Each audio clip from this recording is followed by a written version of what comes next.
The night I told my husband I had slept with another man, I was sure my marriage was over. I had practiced the words in my head for 3 weeks, in the shower, in the car, late at night while he slept beside me.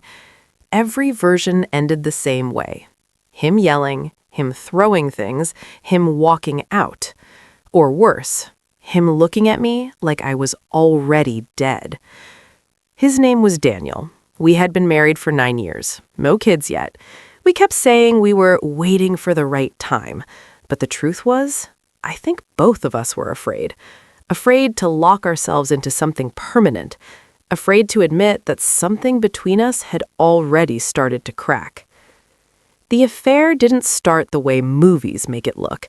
There was no sudden kiss, no hotel room, no dramatic moment. It started with boredom, with loneliness, with long hours at work and coming home to a quiet apartment and a husband who was always tired. Aaron was a client at my marketing firm. He was 10 years older than me, married, 2 kids, soft voice, always listening. He was the kind of man who leaned in when you talked, like every word you said mattered. At first, it was just meetings, then meetings that went a little too long, then coffee after meetings, then lunches. We started texting about work, then about stress, then about our marriages. He told me his wife didn't understand him anymore. I told him Daniel barely touched me. We started complaining, then comforting, then flirting. One night, after a late client dinner, he walked me to my car. It was raining. He held his jacket over my head. We laughed about something stupid, and then he kissed me. I didn't pull away. That was the moment everything crossed a line I could never uncross. The first time we slept together was in a hotel near the office. I told Daniel I had a late presentation. Aaron booked the room.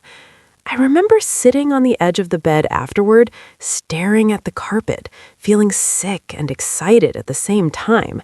He held my hand, said he hadn't felt this alive in years. I cried in my car afterward, then did it again the next week, and the next. 4 months. 4 months of lies. 4 months of stolen afternoons, 4 months of showering twice a day so Daniel wouldn't smell another man on me. I told myself it didn't mean anything. I told myself it was just physical. I told myself I deserved to feel wanted. But I also deleted every message, changed Aaron's name in my phone, made excuses, built an entire secret life behind my husband's back. And then, Aaron's wife called my office. She didn't scream. She didn't threaten me. She just said quietly, "I think you're sleeping with my husband." My hands shook so badly I dropped my phone. That night, I couldn't look at Daniel. He was cooking pasta in the kitchen, humming softly, wearing the old gray t-shirt I bought him when we were broke and happy. And I realized something terrifying. I wasn't just cheating on a husband. I was cheating on the only person who had ever made me feel safe. After dinner, I asked him to sit with me on the couch. My heart felt like it was trying to escape my chest. "Daniel," I said, "there's something I need to tell you." He muted the TV, turned toward me. "Okay," he said gently. That gentleness almost broke me. I stared at my hands. I had an affair. The words fell into the room like glass. He didn't react, didn't move, didn't blink. "I'm so sorry," I whispered. "It was a mistake. I ended it. I hate myself for it. I don't expect you to forgive me. He raised his hand slightly. Not angry, just calm. "Who was it?" he asked. I told him. "How long?" 4 months. He nodded once, then leaned back into the couch. I waited for the explosion. It never came. Instead, he said something I will never forget. "Thank you for telling me the truth." That was it. No yelling, no crying, no accusations. He slept in the guest room that night, but the next morning he made coffee like usual, asked if I wanted eggs, kissed my forehead before work. "I think we can work through this," he said softly. I cried in the shower for 20 minutes. I thought he was a saint. I thought I had been given a miracle. But looking back now, that was the night my marriage actually ended. I just didn't know it yet. At first, everything looked normal. Too normal. Daniel moved back into our bedroom after 3 nights. He didn't bring up the affair again. Not once. He didn't ask questions, didn't demand my phone, didn't want details. He just carried on. He still made my coffee every morning, still kissed my forehead before work, still asked how my day was, still said, "I love you," before bed. And that should have comforted me. But instead, it slowly started to terrify me, because something in his eyes had changed. The warmth was still there, the kindness was still there, but the closeness was gone. It felt like he was standing behind a glass wall, close enough to see, too far away to touch. I tried to fix things. God, I really tried. I planned date nights, I wore the dresses he used to love, I touched his arm when we watched TV. I reached for him in bed. He never pushed me away, but he never pulled me closer either. When I kissed him, he kissed me back. Softly, politely, like a man kissing his sister. One night, I finally asked him, "Are you really okay?" I whispered in the dark. He turned his head toward me, smiled faintly. "I told you," he said. "I forgave you."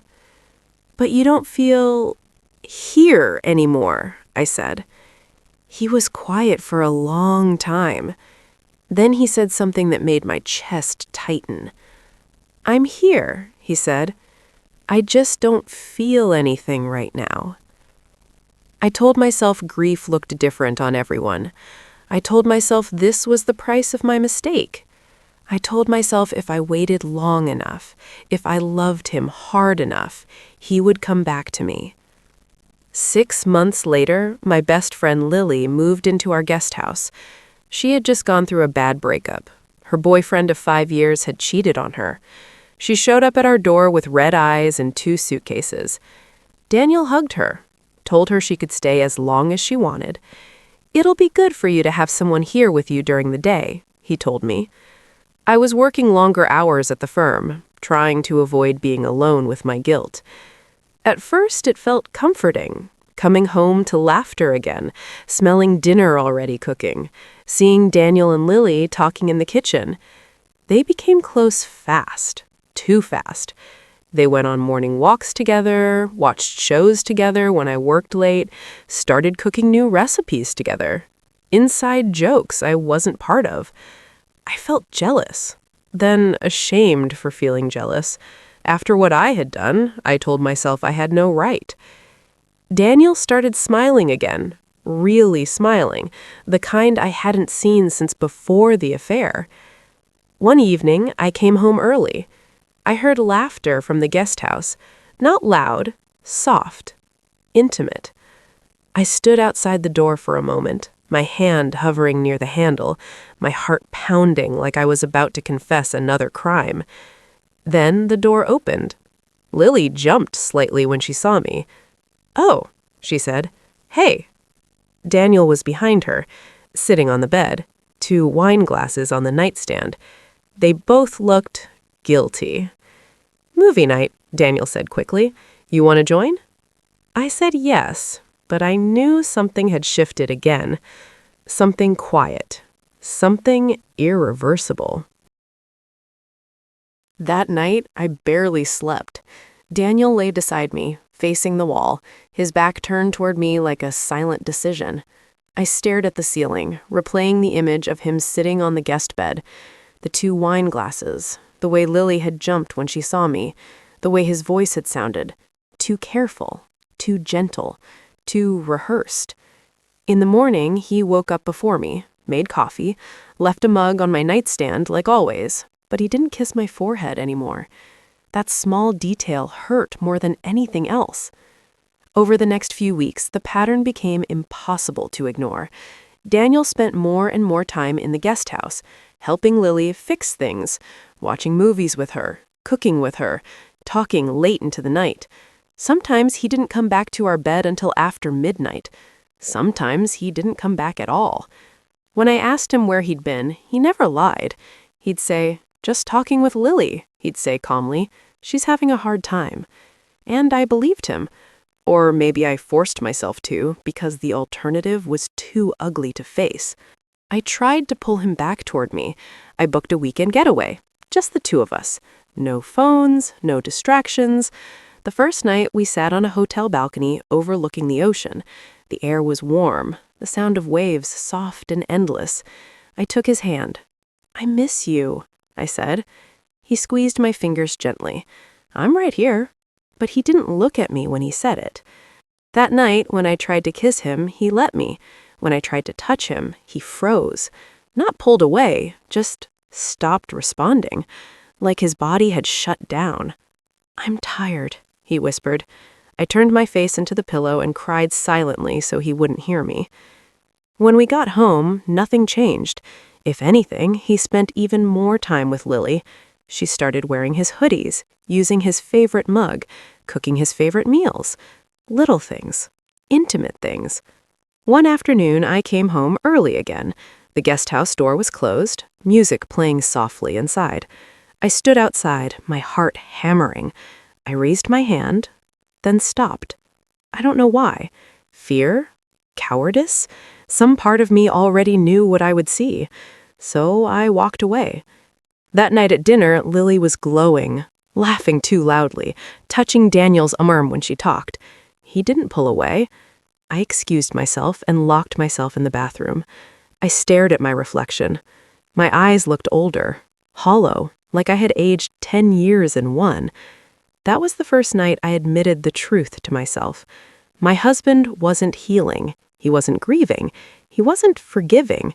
He was replacing me, slowly, quietly, with my best friend. And the worst part? I was the one who had taught him how. I tried to pretend nothing was happening. I smiled at dinner. I asked Lily about her day. I kissed Daniel goodnight. I played the role of a wife holding her marriage together with shaking hands. But inside, I was unraveling. Every sound from the guest house felt like a knife sliding under my ribs. Every laugh they shared felt like a betrayal I wasn't allowed to complain about, because I had started all of this. 2 nights later, I woke up at 2:17 a.m. The digital clock glowed red in the dark. Daniel's side of the bed was empty. The sheets were cold. My heart started pounding before my brain could catch up. I sat up slowly, listened. The house was silent. Too silent. I slipped on a robe and walked barefoot down the hallway.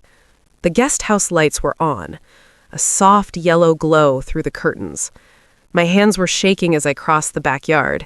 Each step felt heavier than the last, like my body was trying to stop me. I stood in front of the door. My fingers hovered over the handle. I could still turn back. I could still pretend nothing was happening. I could still lie to myself for another week, another month, another year. But I didn't. I pushed the door open. The room was dim, a lamp on the nightstand, the TV playing some quiet sitcom neither of them was watching. Daniel and Lily were sitting on the bed, fully dressed, too close. His arm was around her shoulders. Her head was resting against his chest.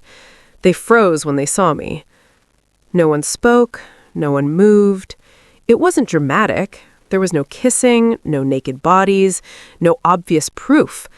But somehow that made it worse, because it meant this wasn't about sex. It was about intimacy, connection, comfort, the things I had broken. "I'm sorry," Lily whispered immediately. She stood up. "I didn't mean for this to happen." Daniel didn't say anything. He just looked at me. And in his eyes, I didn't see guilt. I saw exhaustion. Deep, bone-level exhaustion. "How long?" I asked quietly. My voice sounded strange to my own ears, like it belonged to someone else. Daniel exhaled slowly. "A while. That's not an answer." He rubbed his face. "Since a few months after you told me about Erin." The room started spinning. "You've been in love with her since then?" He closed his eyes. "I don't know when it turned into that." Lily started crying. "I swear nothing physical has happened," she said. "I would never do that to you." I almost laughed. The irony burned. "Do you love her?" I asked Daniel. He didn't answer right away. That pause told me everything. "Yes," he said finally. It felt like something inside my chest collapsed. "I still love you too," he added quickly, but that somehow hurt even more because it meant I wasn't enough anymore.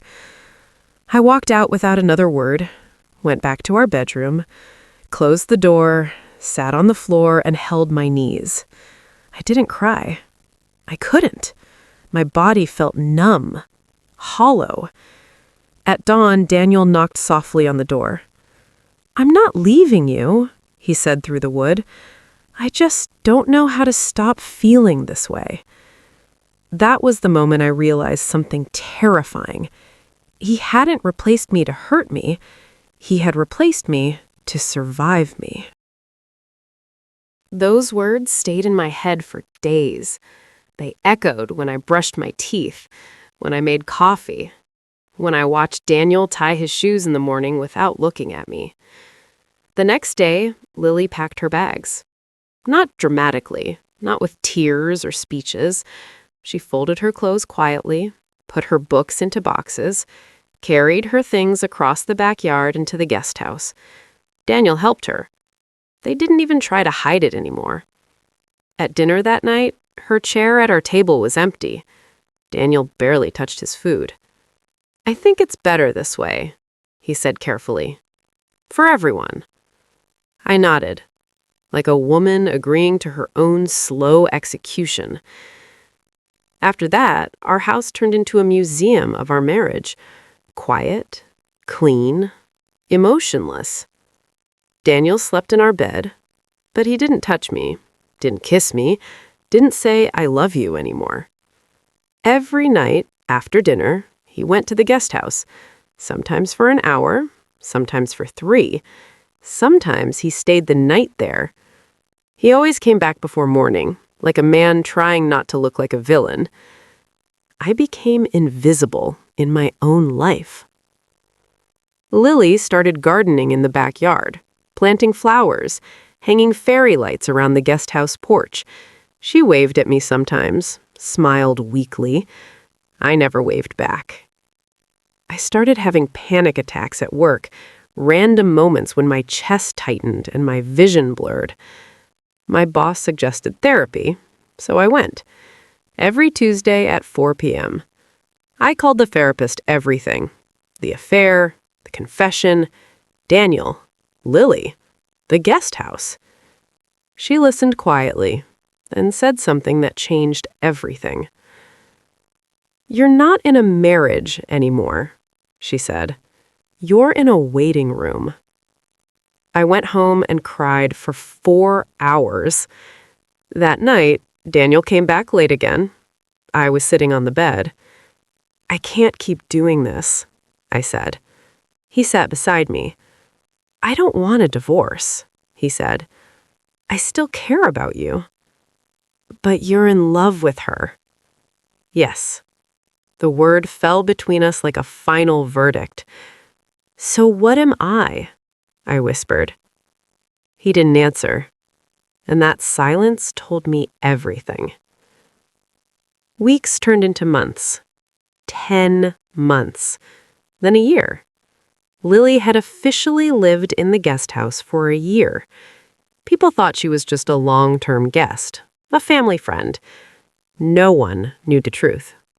except the three of us. One night, I followed Daniel, watched him walk across the backyard, saw the light turn on in the guest house. I stood at the window. My reflection stared back at me, a woman watching her husband choose someone else. I realized something terrifying. I wasn't angry anymore. I wasn't even sad. I was just empty.